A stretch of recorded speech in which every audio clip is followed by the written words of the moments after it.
Hey, and welcome to the Vol podcast. As always, I'm Starla, and I'm excited about this today's episode because I have Coach Foy, and she's an author, obviously a coach, NIL expert. And I know we all have lots of questions about NIL, and it's confusing as fans, it's new. So, Coach Foy is going to break it all down for us. But before we get into that, would you care to tell us just a little bit about your background, how you decided to go in this direction of helping players have success with NIL? Absolutely. My name is Aisha Foy. Grew up all around the game. My basketball journey started with my mom creating a AU program, Boo Williams Norfolk Express. So my whole childhood was about basketball, and the goal was to be a student athlete to get a scholarship. And I was really passionate about that. I was really focused on that. And then as I was going through the process, being a college athlete, basketball wasn't as easy as it was in high school. As we know, we go through those transition and things like that. Me still being very ambitious and wanting to succeed and maximize my opportunity, I actually started getting involved with things outside of campus.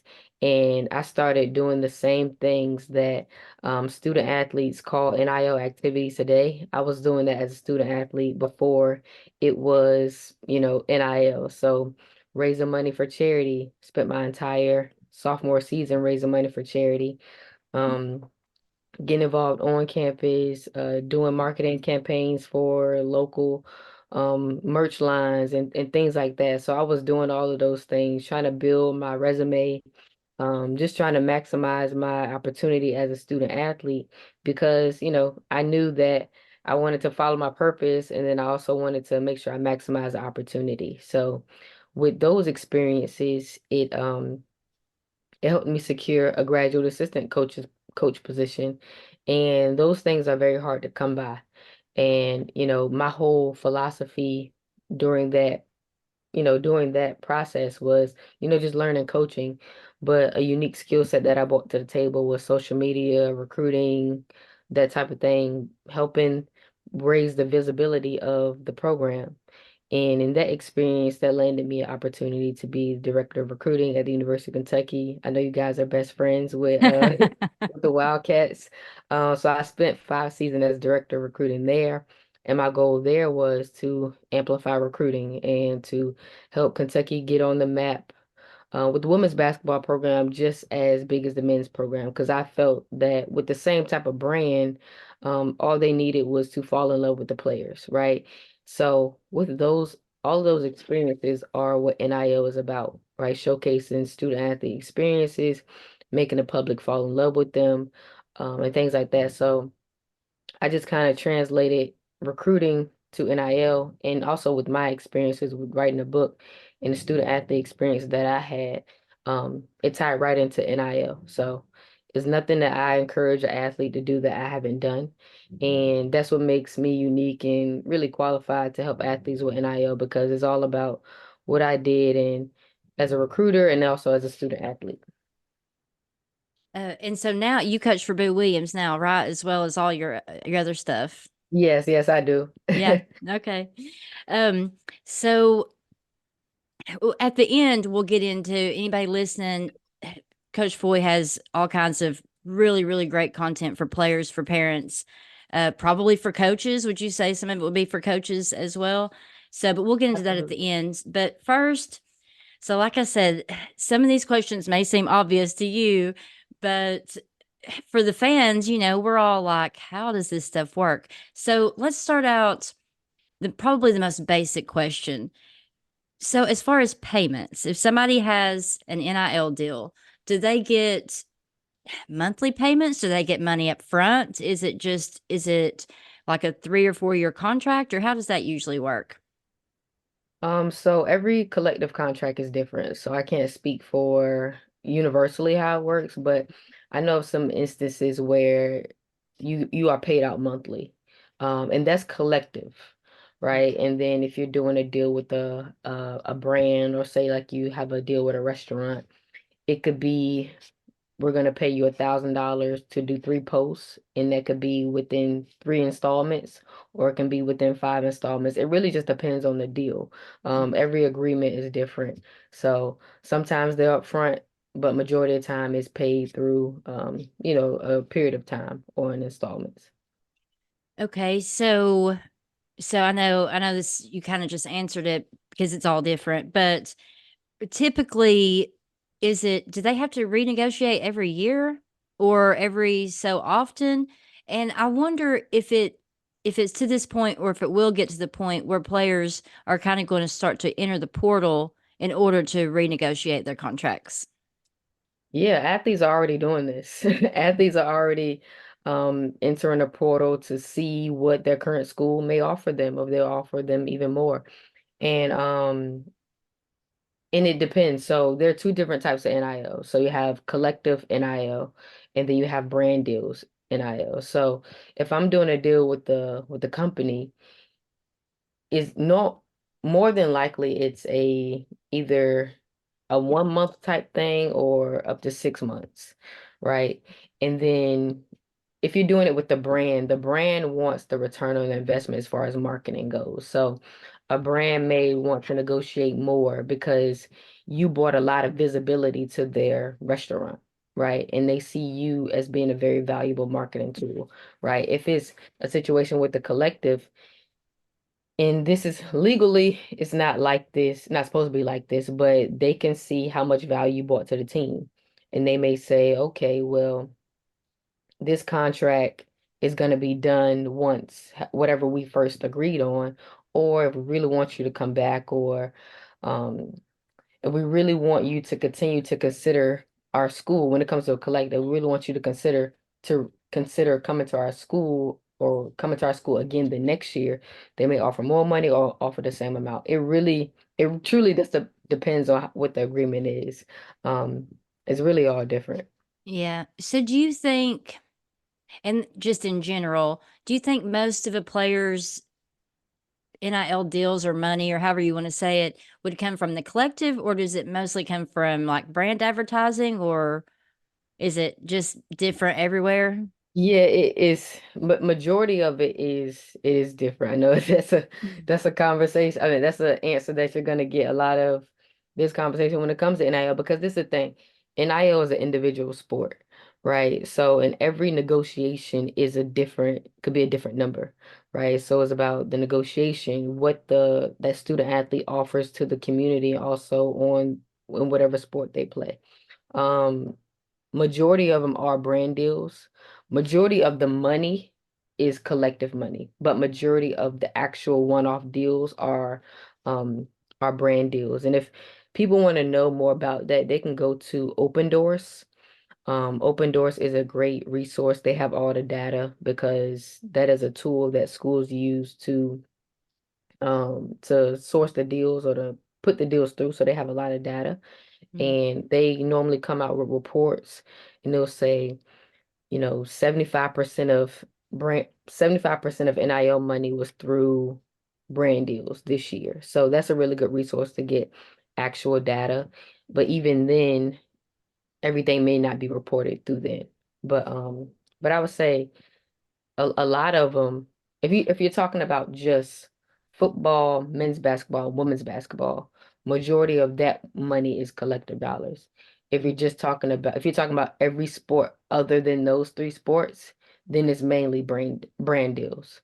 So that's why it's hard to group all the athletes together, because mostly the football team is probably getting collective dollars. Mhm. But majority of if you're talking about the gymnastics team or the track team, 99% of them are probably getting brand deals. So it's really an individual sport unless you're talking about football, men's basketball. Yeah. So how accurate do you think, so like if I Google, okay, obviously this is a Vol podcast. So like if I Google Rakia Jackson last year and it said her NIL valuation is $80,000, although I'm pretty sure that was way off. How accurate are those? I think it's Sports Keto or something like that usually puts that out. Is that usually accurate, or can you not really go by that? That is a good indicator to see how much brand potential that they have.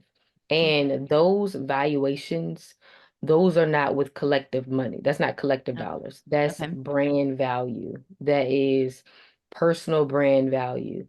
So I wouldn't say the dollar amount does not equate to how much they are getting paid, but that dollar amount can equate to how much their brand is worth at that time. So at the end of the day, they could make that amount of money. So let's say Bronny James, his brand valuation was $6 million. That's how much money that if they look at his brand, that's how much they believe that he can make off of his NIL that year. Right? That's it doesn't mean that's how much money he made or will make, but just based off his brand, his number of followers, the fact that he's LeBron James' son, being in commercials, that's how much money they could make. He could make. So, you hope that because there's so much negativity on social media, especially like if a player doesn't have a perfect game, how do the players balance having a social media presence and then not getting sucked into reading like comments and all the negativity on there? Yeah, I mean, I would just say, don't read the comments, or have tough skin when you do read the comments. It could be a situation where you may just want to read comments because you want to either be nosy or want to see what people think about you. And sometimes that's okay. Like, you as an athlete, if you had a bad game. So if you should know yourself enough to know, can I handle Hmm. criticism? If not, turn your phone off and delete the apps during the season. You know what I'm saying? I do encourage you also to use social media to build your brand during the season. So just post and get off of there. You know what I'm saying? So, you got to protect your mental. Yeah. Social media takes a toll on everybody's mental health, even if you're not an athlete in the public light. So you just got to be smart about the way where you put your attention and make sure that you have positive support around you and people always feeding you positivity and support. Do you think that there's a large majority, or at least some athletes that have sort of like someone that does their social media for them, or do they usually do it on their own? Or does it just depend on how big and popular they are? Yeah, I rarely see someone doing their social media for them. Now, a company or a brand might create a post for them and send it to them and write the caption out. But the only time I really see somebody doing their social media for them if it's like a parent, as they're being recruited and things like that. But I don't think that's a good thing unless it's a parent and it's an authentic voice. But brands don't want to work with somebody else doing your social media for you. Now, if you ask somebody to do a sweet video for you because somebody's good at video and they send you the video, that's fine. But to Mhm. actually run your account, um, normally that's the athlete, or if it is somebody else, it got to be somebody that's really close to them, like a peer or a student manager or something like that. But to have a company running your account, that's a bit much. Yeah. Even Um, like celebrities don't have people, running yeah. their account, So you want to be authentically that student athlete, especially the age that they're at. Yeah. We had a player. The reason I asked that is we had a player on the women's team a couple of years ago that her mom ran her social media. And I just wondered if that was something that, a lot of them did. Um, there's a lot of people, and I know you've heard this plenty of times. What I hear all the time is NIL is ruining college sports. So to that, what would you have to say to that, and what do you think the benefits of NIL are? I would say in football, I do think it has created a bunch of chaos. I won't say it has ruined it, but it just created a lot of chaos and uncertainty. And when there's money involved, you want to make sure that, you make decisions that's going to benefit you in the long run. And you're choosing a school because you love the school and you love the sport, knowing that you can get money in that situation, but you don't want to. I hate the idea of picking up the phone and and this could be made up, but I've heard situations where athletes won't talk to coaches unless they're offering them money. And I think that's silly. Um, you're supposed to talk to coaches because you want to be coached by that coach, or you like that school, you like the brand of the school. Now, having that money conversation on the back end, it's, that's fair for you to have that conversation. If you're considering that school, you want to know what are the monetary benefits, but that being the sole purpose of your decision, I do think that's kind of, it's giving athletes this, and I'm talking about football. I'm talking about football and men's basketball. It's giving those athletes this sense of entitlement that it's well deserved. However, it should be brought about a different way, you know? So that's kind of what I say to it. I don't think it's ruined it. I just think it has created a bunch of chaos. Um, and people is going to make student athletes be humbled quickly because I could say majority of them, that money's probably going to be gone by the time they graduate, or if not 3 years after they graduate. And what are you going to do now? Right? Have you built a relationship with the staff that's going to help you? Um, and things of that nature, right? I'm not saying don't get your money. Get your money if it's available for you, but still have some humility about you and understand that you're still not bigger than the school. So, um, that's the thing. That's what I think about it. I don't think necessarily women's sports is changed a whole lot. I think with women's basketball, seeing the numbers, it kind of gives this false sense of I can go to a school and get $150,000 with it when that's not the case for majority of people. Um, so yeah, I will also say I don't agree or like the idea of bidding on recruits. I don't like that idea at all. Me being an NIL person, I still don't like that idea. Like, if there's a certain package offered, and cool, okay. But the idea of bidding on recruits, I think that's weird to me. Yeah. Like, I just think that's weird, Yeah. um, but yeah, some benefits, obviously, you know, in the past, everybody gained from student athletes except the student athlete. So I do love the fact that athletes can get what they deserve, right? If they are the ones putting butts in the seats or making the game exciting or whatever the case may be, they should benefit off of it. Long-term thinking, the opportunity to work with brands, that can be life-changing. Developing skill sets that you need for life. Now it is incentivizing students to be professionals. And normally it was just all I care about is my sport and I don't really care to talk to anybody else. Now you have to show up for those appearances. You have to go talk to those donors. You have to engage with the community, or you're not going to be seen as somebody that is wanted to continue being part of that community as far as, money and things like that. Yeah. That's a great answer.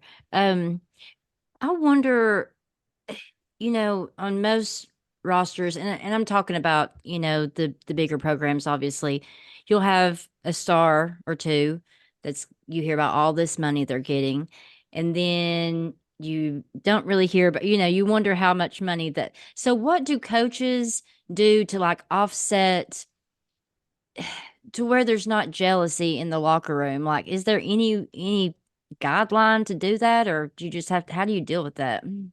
Yeah, I think from a leadership standpoint, I think it's the same thing that you had to manage before, it's just not money, right? So it could be a situation where it's playing time, right? Probably the person that's getting the most money could be, and I'm talking about collective dollars, I'm not talking about brand deals. It could be the person that is getting the most playing time.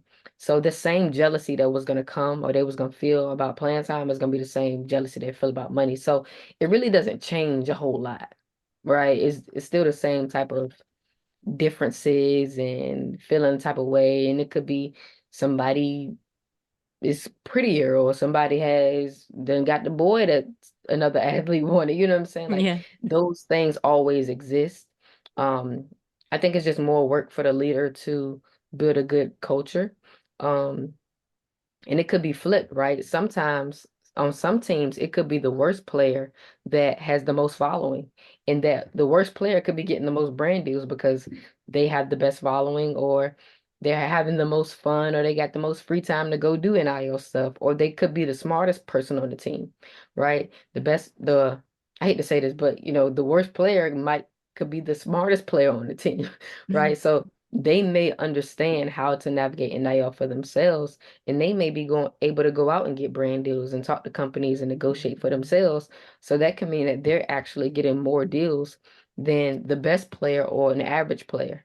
So, I think that in leadership, you have to deal with these things. You have to deal with egos. That's just what it is. And you deal with it the same way that you've always supposed to have dealt with it, which is building a great culture and creating and recruiting great people. Hmm. So sometimes you hear about team-wide NILs. Um, do you think do you think it'll eventually get to that to where you see more like team-wide as opposed to like the more competitive deals where like maybe like you said, the best player or the most popular player gets the most money? And what to me, it's obvious which one is the better. I think the team-wide is better. But how do you feel about that? Um, I mean, they're both possible. It just depends on the work that's put in. So, let's say a coach or a representative of or a collective or a representative of that team is going out and sourcing team deals. That could be their job or what they're tasked to do, right? And let's say a player on the team has their own agent.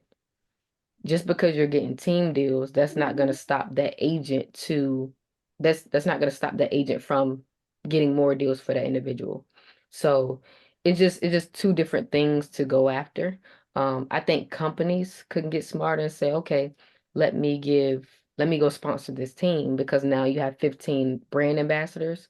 But I think that's easy. It's easier to do team deals in basketball because it's only 15 players, but it's difficult to do a team deal in football because you have a large number of players. So I think in basketball, if it was me, if I was a coach or if I was on the staff or if I was the support for a team, I would try and go out and get team deals because as a representative of the university or of the team, you just want to be fair, but also knowing that the individuals who have the most marketability, they're going to go out and get more deals. Um, they're going to go out and get more deals because of their own personal brand. And like I always tell people, like it's easy to get a company to say yes to getting 15 brand ambassadors because they get 15 people. That's 15 different people that are marketing your company Mm-hmm. than to get one person and rely on one person. Because if I'm a business person, I do a team deal, at least I know if I have three people who are worth it, those three people can carry the weight as far as advertising for everybody else, right? If I just choose one person, then I have to depend on one, two, or three individuals to do what they're supposed to do and post on time and do all these things. So, at least if I do 15, I can at least count on two to three people to do what they're supposed to do, you Yeah. know? So, okay, theoretically, if you're a business and you have a deal with an athlete, what happens if if the athlete doesn't hold up their end? I mean, you just don't pay them, or I mean, how does that work? See, that happens. That happens. And I think it depends on who is the person that's legally they shouldn't get paid, right? Legal standpoint, if you don't do what you have agreed to in this contract, you won't get paid. But sometimes either the payments are automatic or the business owner don't want to cheat a 18-year-old or not even cheat them, but they don't want to just not pay 18-year-old. It depends on who is the person that is behind the contract. But legally they don't have to get paid if they don't do what they're supposed to do. And it happens. Sometimes they do pay them, sometimes they stop. Or sometimes the company will live out their end of the deal because they want to acknowledge their part of the contract.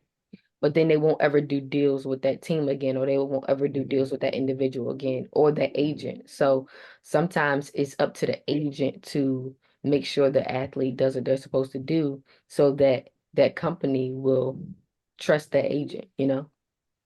So, would you say that pretty much all players in football, men's and women's basketball have agents? Like even like a bench player, do they have agents too?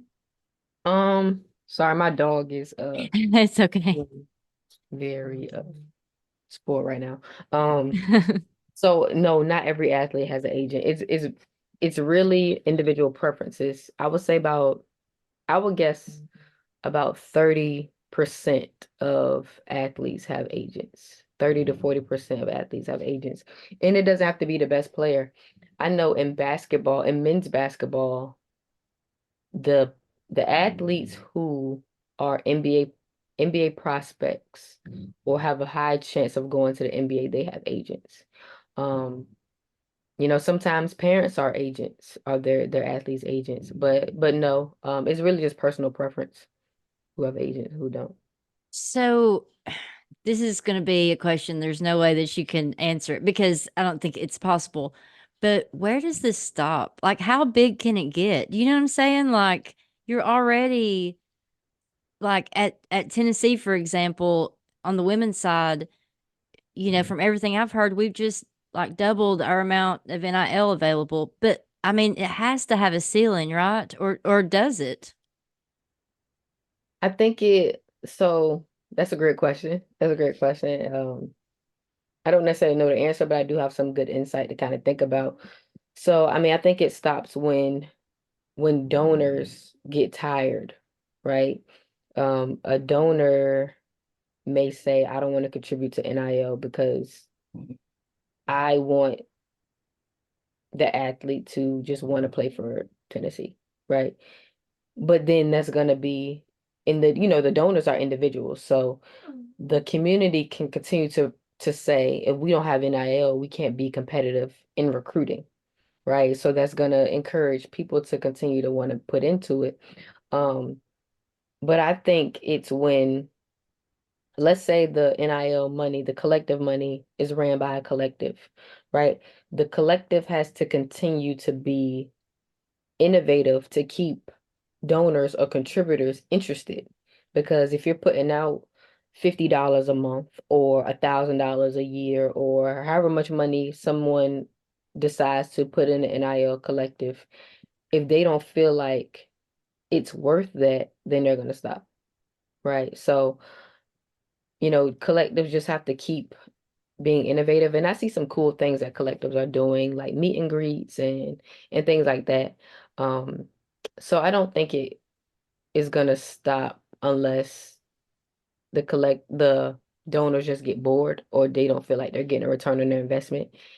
Um, as far as marketing dollars, it's always opportunity for student athletes to market themselves, especially if they are on TV. Um, at a place like Tennessee or at any Power Five school where you're playing a national televised schedule or the student athlete is heavily followed, then there's no reason for a company to say, I'm not gonna use NIL because companies want marketing. Like NIL, real NIL is a marketing tool.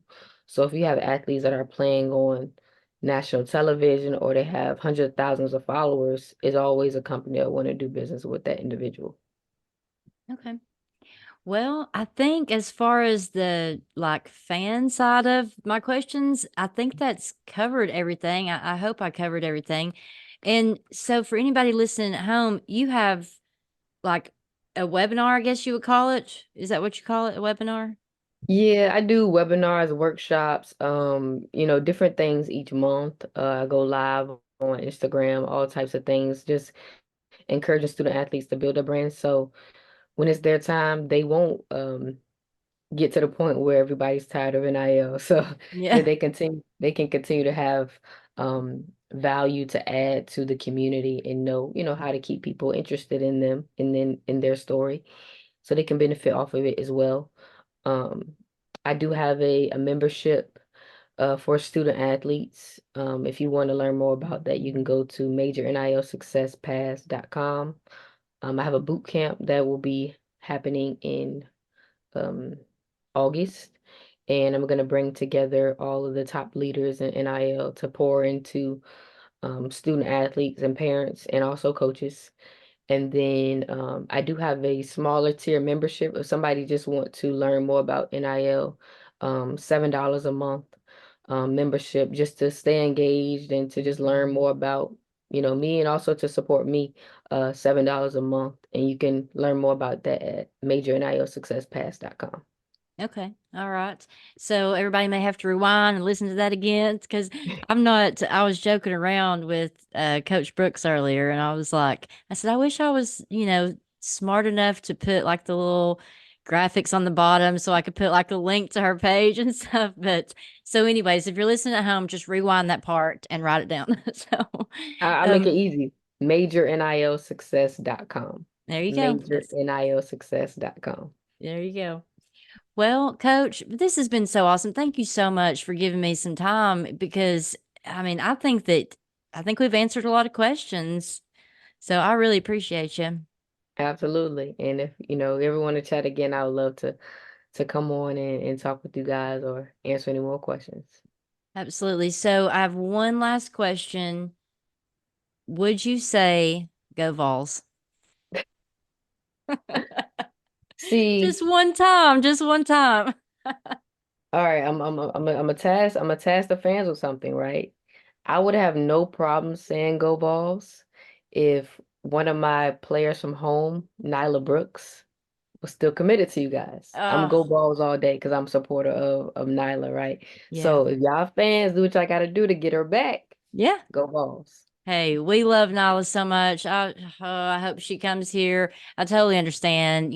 She's got to do what she's got to do and coach and change. But yeah, believe me, as fans, we want Nala so bad, and hopefully our coaches will put the work in for her. But so hopefully we get her, and then I'll have you on again. You're gonna scream, "Go Vols!" Maybe you'll even sing Rocky Top for us. Hey, if any of my clients they go to Tennessee, I'm a fan. I'm a fan of all of my clients or wherever school they go to.